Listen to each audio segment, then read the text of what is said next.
Hello everyone, welcome to another oil painting video. I am your host John, and as usual today is Sunday, and that's my bird, well my wife's bird, Raphael. Yes, he always has to get into the act. The problem is my wife's not in the room, so he freaks out when mommy's not there. Okay, so why don't we do our normal thing here. Some Viridian, Payne's Gray, Walnut Alkyd Medium, and we go. And I'm telling you right now, I am not buying these canvases again. They're a heavy-duty canvas. They're a good canvas in many ways. I don't know what it is with the gesso, but it just absorbs so much paint-wise. I just, not too crazy about it. So I'm not going to buy it. I got one more that we're going to do another painting on next week with it. Maybe I'll figure something out, but for now, I'm not doing them. I'm not doing them anymore. Okay, I'm going to have a waterfall today. And you're thinking to yourself, yeah, well, that's what you normally do. You always have a waterfall. That's right, because I love them. I have my little river coming out.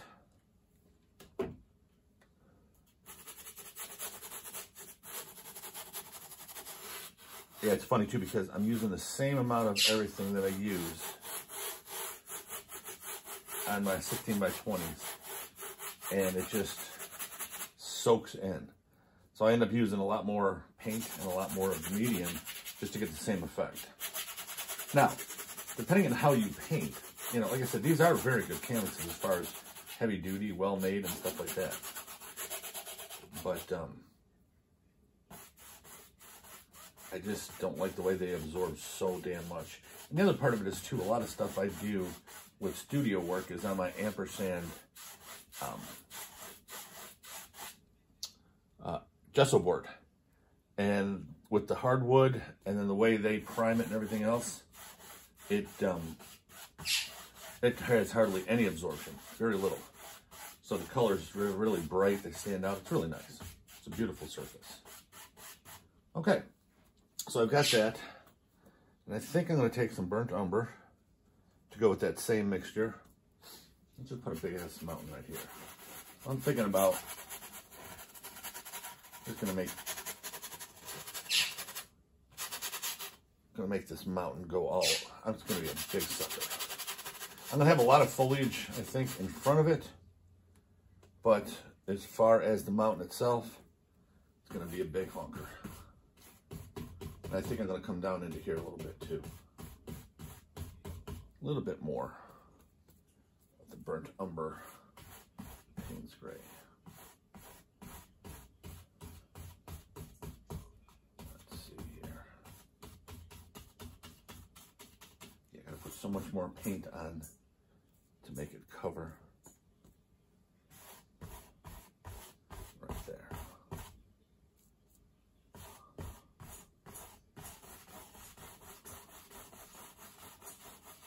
Hope everybody's enjoying their weekend. I've got one more free weekend before my show season starts. Normally it starts in March, but I took the spring and summer off this year to get stuff organized, get more paintings together and everything else. So I've got 5 shows. I've got 5 between mid-October and the end of November. So that's going to be a lot of fun. I'm going to enjoy that. I love doing the shows. They're a lot of fun. Okay, this is just absorbing the hell out of it. I hate to sound like a broken record, but I've used these before, I thought, and I don't remember them being like this.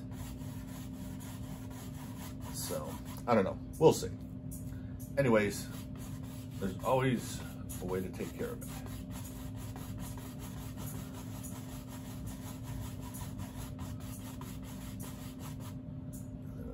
Down into here just a little bit more.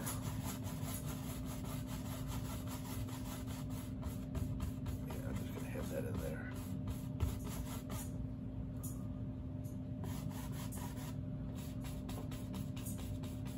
There we go.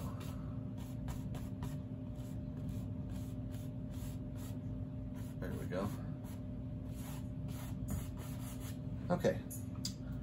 put some land in here. So I'm gonna have the same mixture, but I'm gonna add a little bit of Alizarin Crimson in it. Just gonna scrub in a little bit of land.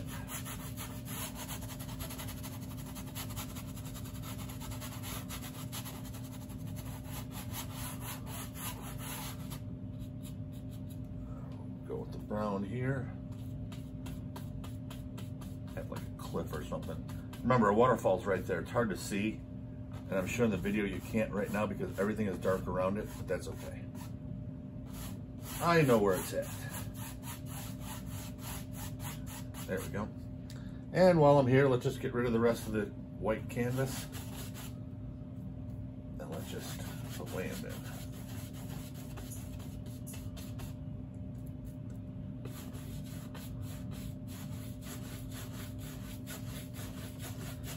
After this, we'll do the sky.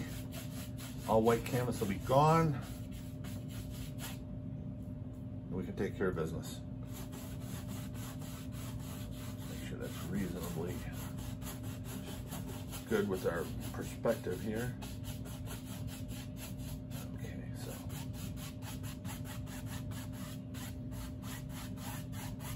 Okay, that will work. Yeah, it's a little bigger mountain than I usually do.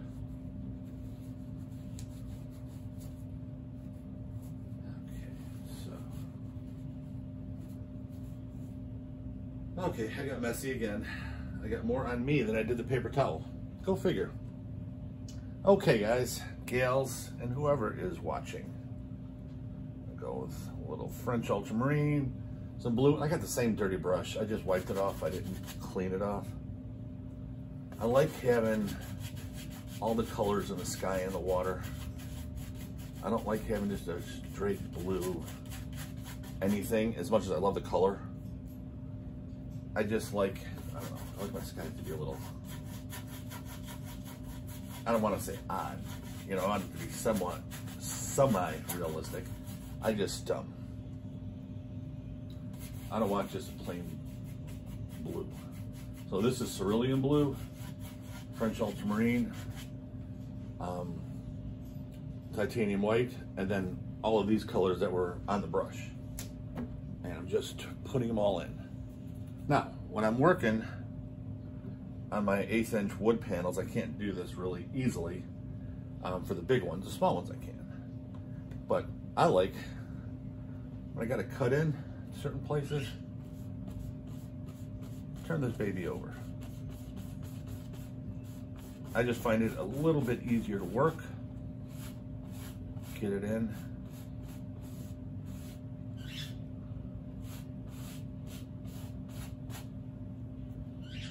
Turn it back the right way when we're done. And the other thing is too, I can see it. I mean, I can see it the other way really well, but you see how this stuff is getting into dirtying up my sky a little bit? That's okay, because I can just blend that right together. You'll see that. See how that's going? I'm just blending it in. And then when I put the highlights on the sky, it'll all just mesh together really nice. There we go. Smooth it out. Get some of those big, dirty things out of there. Turn it back over. Voila! Everything's covered. Okay, so let us put a few clouds in here. Excuse me. A little bit of Payne's gray. I love Payne's gray. It's such a versatile color. I know a lot of people, it's popular in watercolors too. Watercolors use it a lot. But, you know, it's not black, but yet it acts like a black. And it's just a beautiful color. Like I said, it's a severely dark blue, but even when you put white to it, it still goes gray.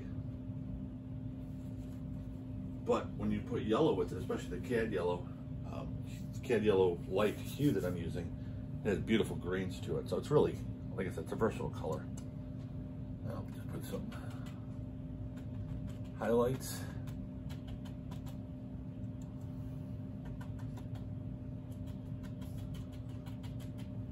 A little bit of grays, a little bit of everything.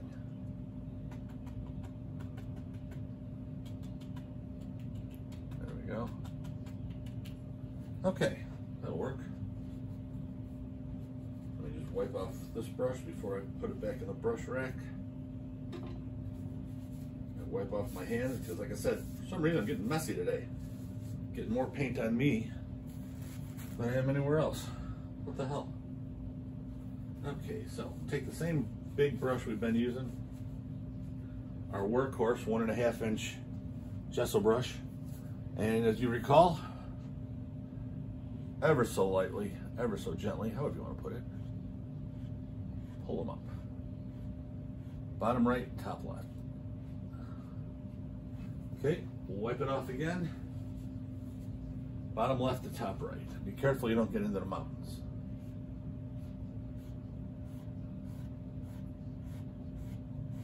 There you go. Make sure you hit it all. Okay, and then all these little stragglers, just gently blend them out.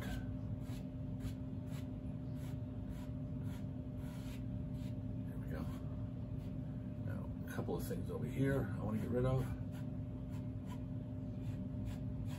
that I like. There we go. That's kind of nice. Yeah, I like that sky. Okay, so I'm trying to figure out where I'm going to have my trees, because I don't want to highlight everything on the mountains if I'm going to have a lot of trees in front of it, which when I decided to put land here, I'm going to have a lot of trees. So I'm just going to highlight the tops. For that, I will use a dagger brush. Why? I don't know. It's going to be fun. I'm going to find my dagger brushes. There we are. Nice little dagger brush. What is this? Rosemary & Co. Looks like it's a 3. Okay, so, actually no I'm not. Forgive me. I'm just going to write with a filbert. It's going to go with a big filbert too, because we got a lot of stuff here. So,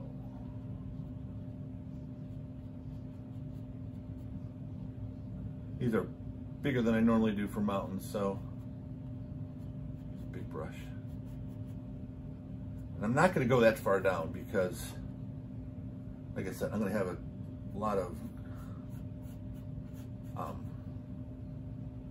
fir trees, a lot of pine trees.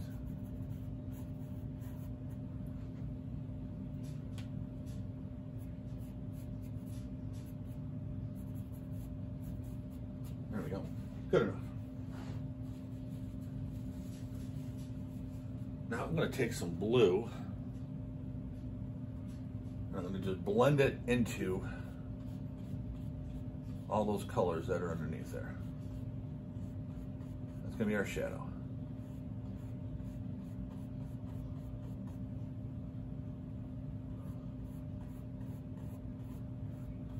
Now, one of the things too, so remember I told you we're going to put a lot of trees in here. So what is this tree? In this case, it'll be green. Yeah, they can't be anything. So with the blue, and already it's going to have that, and then when I hit it with the yellow, we're going to have the pretty green. But it still gives a nice shadow look. And then I'm going to go over the highlights one more time. Get a little bit of thicker paint in. And then we'll be good.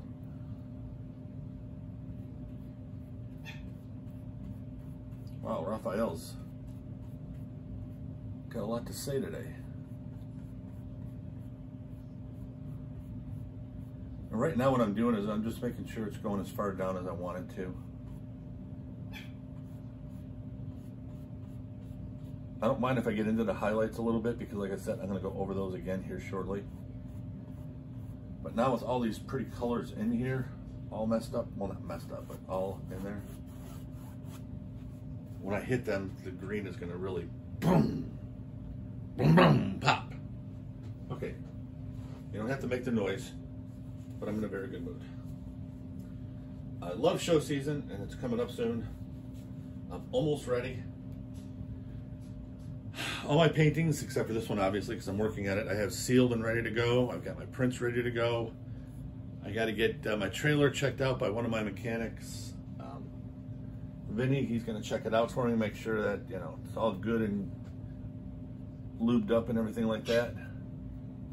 Got my pro panels all set up and ready. Well, not set up now, but they're ready to go. Okay, so now, you see here, I'm adding a little bit of thicker paint. See the little blob here and there? Not a lot, just a little bit. That, you know, thicker paint gives it a little bit more texture, a little bit more character. It's kind of nice. Here, do the same thing. Now, the whole trick to this is, let me get a little bit more texture up here. There we go. Wherever the shadows start and end in the thing, you want to go kind of up to it. Actually overlap it just slightly. And the reason you do that is just so it's seamless. I mean, you don't view a painting, you know, with your nose right on it like you create it, okay? So people that are viewing it most of the time aren't going to be way up there like this. But you do want to have, you do want it to look like it makes sense and be cohesive. You don't want it sticking out like a sore thumb where you got the shadow and the highlight and then there's a big gap in between that is nothing. Okay, it's just the original base layer. That's not going to work either. So you got to have it to where, make this straighter. You got to have it to where it makes sense. Okay, so what I'm going to do now, I'm going to put in the water, and then once I get the water, then I'll see exactly how the land is, and then I can start putting in those trees. So the water, because it's not that big, I shortened it a little bit. I'm going to use the 1-inch gesso brush, thick paint, straight down, straight down. And then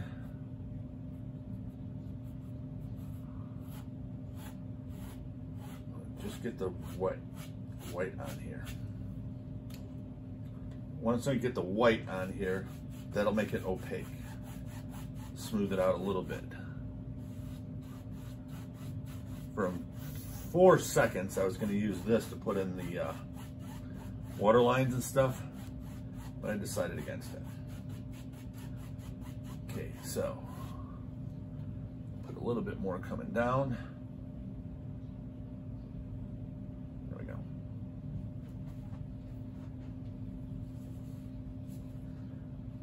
It's funny too, because as I was starting to go like this to put those in, where I'd normally use a fan brush, as I was putting them on, I was like, nope, I don't think that's going to work.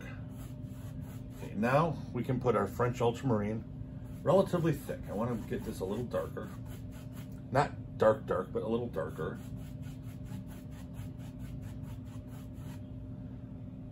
There's going to be a decent amount of trees, so a little bit of green in the water is going to be good. I just don't want it stark green like I had it.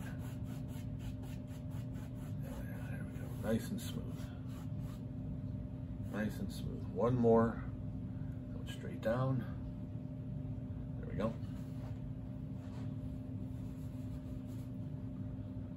Now we gotta wipe that brush off and my fan brush. Okay.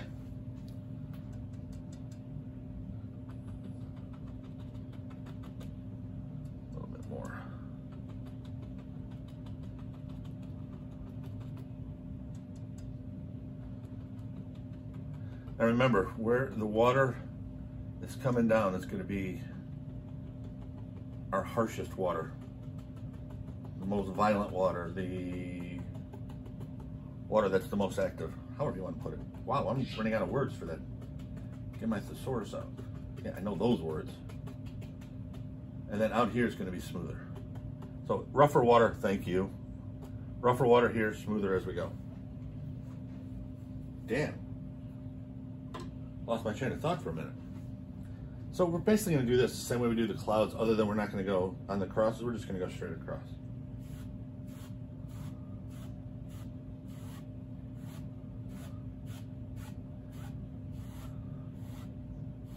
There we go.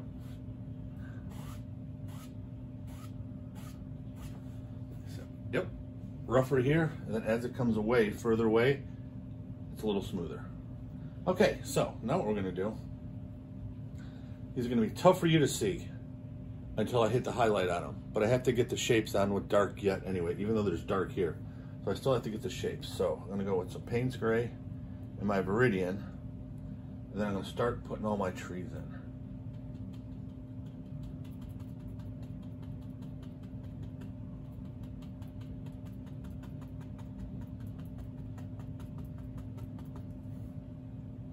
And basically I got my 1.5 inch brush. Now once I get those in, I'll see which ones I want to have height wise. Right there, definitely went down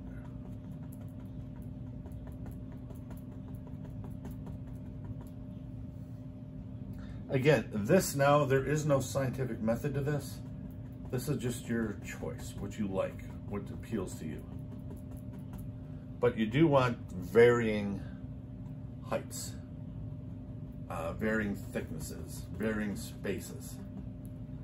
You don't want everything the same. This one's gonna go right through that. This one's gonna go right through that.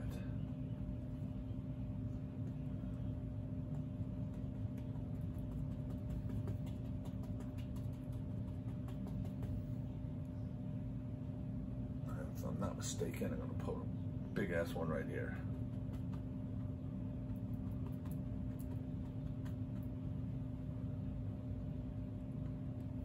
Okay, this one right off the edge.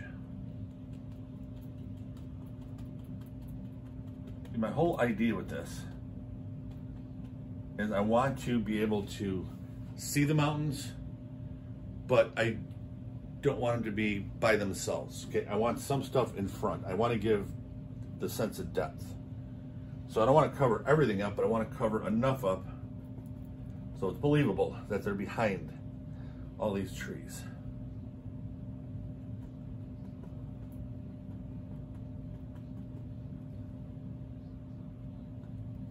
Definitely need a big ass one here.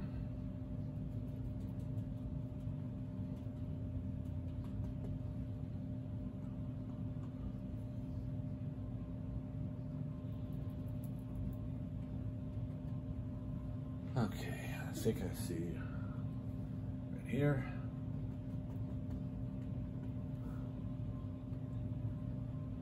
And one more right here. There we go, that'll work. Okay. Go here, just put in land. Be careful not to get into my water, although it's easy not to get out.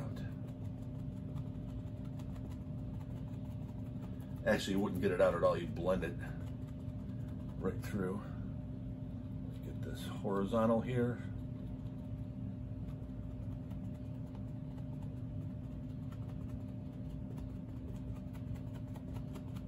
There we go.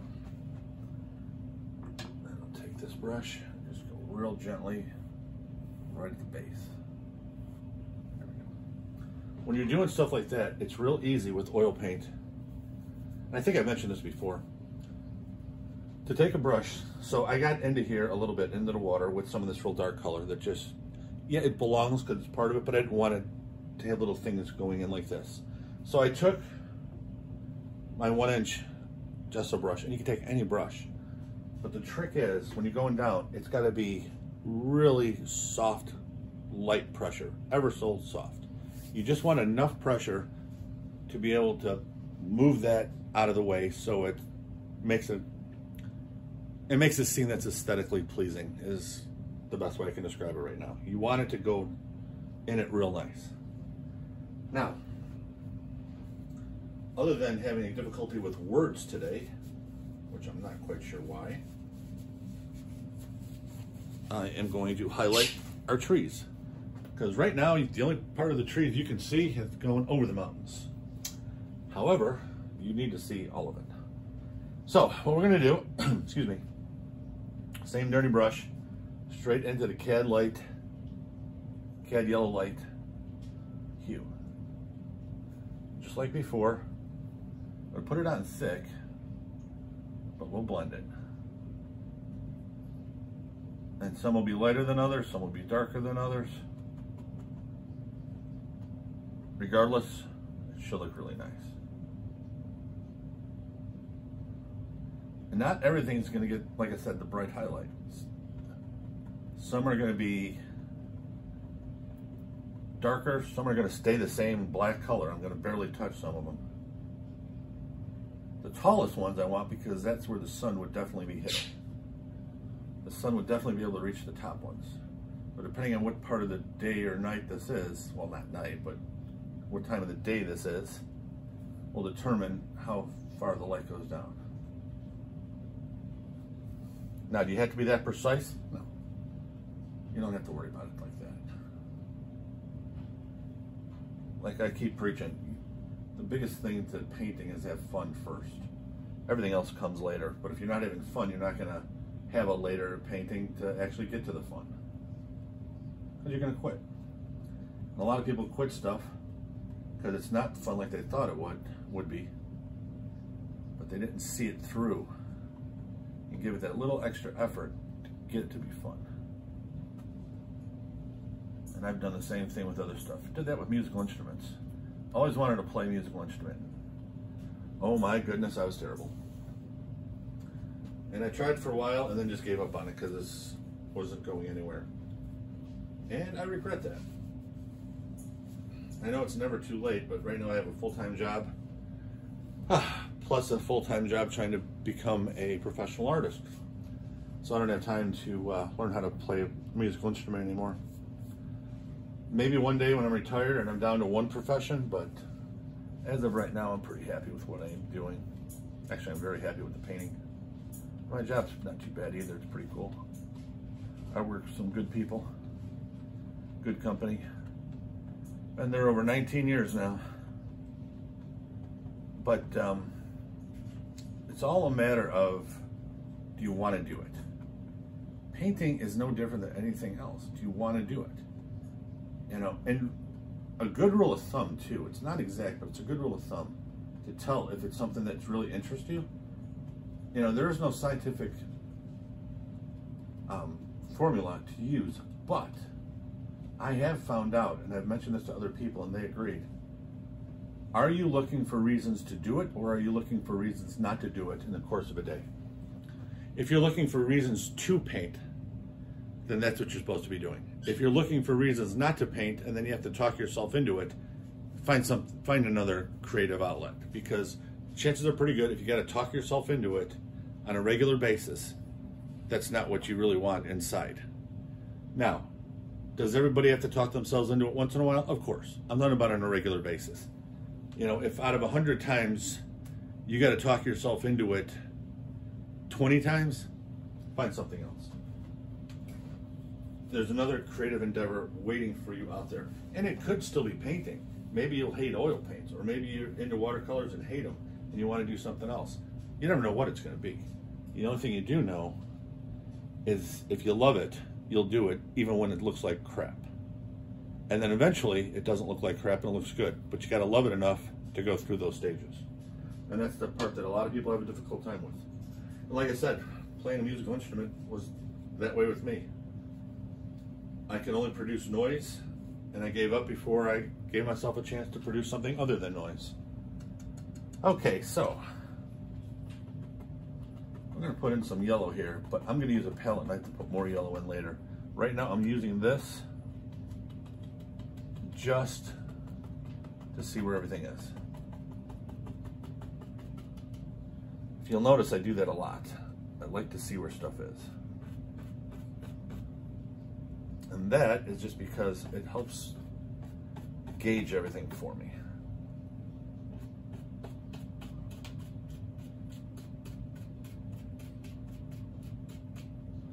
And I'm just using yellow mixture with the green, some Payne's gray, just making like reeds and stuff that's coming out.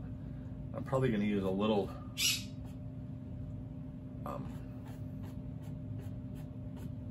my little dagger brush to put little flowers here and there, but nothing major.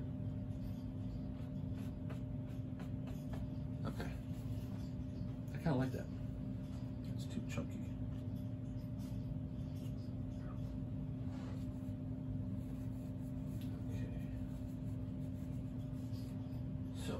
Clean off a couple of brushes here real quick. Ones I know I'm probably not going to use for the rest of this video. So please bear with me for about a minute. And that's all it takes really. It doesn't take that long. Does not take that long.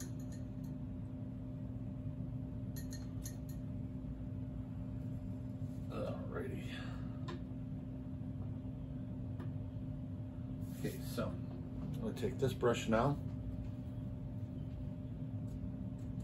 Got a lot of blue in it, don't care. I'm going to put my Alizarin Crimson in there. Put in some flowers.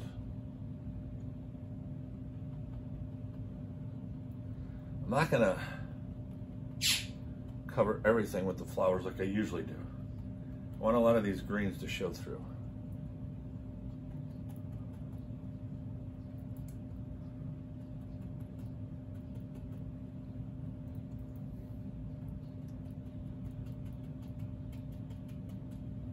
But I do want to make these thick. I'm probably not going to hit them with anything else. I might keep them this dark red, the alizarin. I haven't decided yet. I've got some time yet. Painting's definitely more than half over, but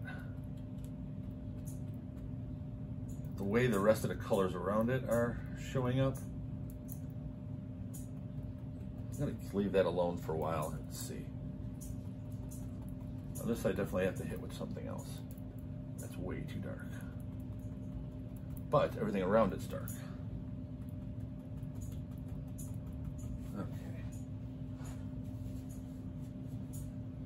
Okay. See over here we got a lot of Payne's gray and the Viridian and it's a little bit of brown and everything else. So it's a lot of dark colors. So you got a dark Alizarin Crimson, it doesn't show up. Here we got that light green, so it shows up a bit. And that's the difference between needing to highlight it and not needing to. Now I probably will still put a little bit of white in these just to make them stand out a bit. Yeah, I think I will. Not a lot. Just enough. And not every one of them. Leave some dark here and there. There we go. Yeah, that I can deal with that. Okay, now the rest of this, depending on how it goes, I'm going to use a combination palette knife and palette knife. And I do need a little bit more yellow squirt out onto my palette. Enough for what I want to do. My wife hates this part that I do. I like it a lot. And I just like the rough texture. One of the things I notice when I go places and I look at photographs, even our own Morton Arboretum, which obviously isn't, you know, the Rocky Mountain National Park. But when you look at places that are untouched and not manicured and kept up by people, just left to its own volitions, okay, just the way nature has it. All that foliage, the ground foliage, is really quite rough. All kinds of colors, dead stuff that's different browns and ochres, vibrant yellows, and this is in the middle of summer. And then you got the vibrant greens and deep greens, depending if it rained an hour ago or not. It just got a lot of everything in it. So I started putting my version, I guess, of that rough texture in, and I'll show you what I mean by what I'm going to do here. Okay, I'm going to start with basically Viridian and my Cad Yellow Light. Okay, now, you see how I'm doing this? I'm just touching with the palette knife. Okay, I'm touching and I'm letting it take paint. Okay, so touching, you gotta have a decent amount of paint on your knife to do this. But and while I'm doing that, it's blending into the background. Okay, so it's blending into the wet paint behind it. See, just like that. Let me take a little bit more paint. Just touch, let go, touch, let go. Now over here, I want just a little bit more yellow, but not a lot. Okay, you see how that rough texture, let's see if you can even see it in the video. Yeah, you can, and I'm gonna zoom in, crop it in a little bit so you'll be able to see it even better. Okay, so you can, and that's the way I see the pastures and stuff, even at the Morton Arboretum. That's the way I see them. Now here, I'm gonna make it a little brighter because it's in the foreground, okay? And I'm gonna have some other colors. I'm gonna have, obviously, a lot of my yellow, but I'm gonna have a little bit of red in here, and I'm gonna have a little bit of Payne's gray in here. So I'm gonna sharpen these up, and the colors are gonna be a little bit more vibrant here because it's in the foreground. This needs to be, you know, a couple of values less than what I'm doing right now. And I hope my shoulder's not in your way. If it is, let me know in the comments. I always try to be aware of where my body parts are when I'm doing this stuff, but it's not always easy to get out of the way.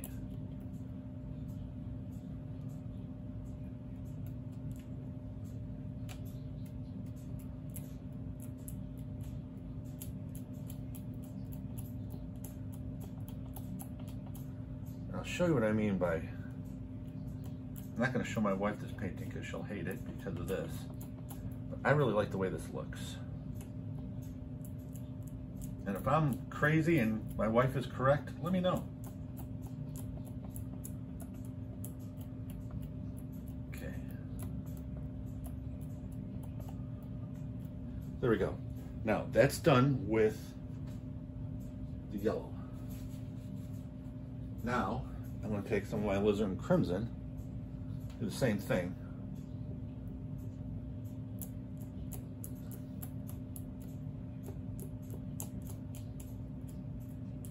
Okay, but I'm not going to do the whole thing. Now I'm going to take some Payne's gray, do the same damn thing.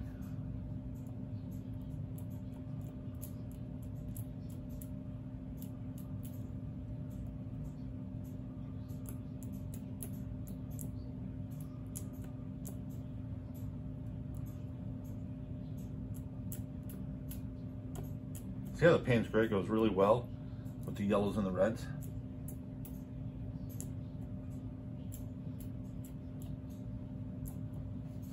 There we go. Now, the only thing I want to do is, because I have a lot of red, I want to put some in here. I don't want this just the green. I'm going to put a little bit of Payne's gray in there as well.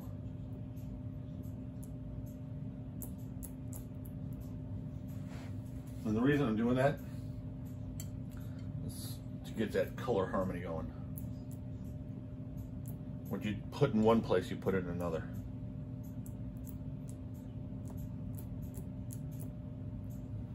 Okay. See, now I like this, the way it looks. So the last thing I'm going to do, and this is up to you or not, I'm going to take some more of my green and Cad Yellow Light mixture. I'm just going to,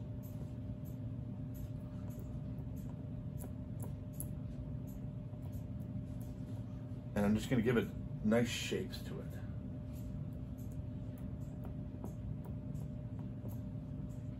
Okay, this is almost like accenting these trees.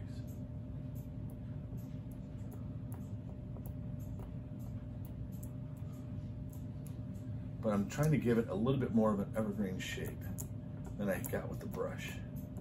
This is by no means necessary, but I found this in a couple of paintings that I did by mistake. Well, it wasn't by mistake, I was just experimenting, and I really liked the effect.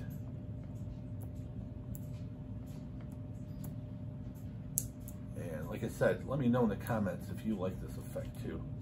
But it just looks so much more natural.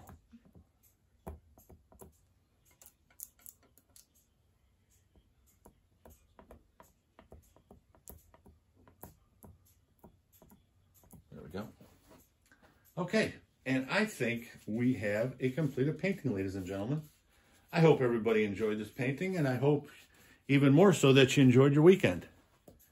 I still have another free weekend coming up a week from today, so I will have another video when my shows start, because all my shows, I've got 1 3-day and 4 2-days, all of them on Sundays. You know, they conclude on Sundays, so I'm going to have a tough time on those. So I'll probably be doing my Sunday videos on Mondays, Tuesday, like that, during the show season until the shows are over. So if you don't see one on a Sunday, don't worry about it. I haven't forgotten about you. I love doing videos. I love looking at your comments and seeing if you like it or not. So I hope everybody has a great work week, and I will see you next week.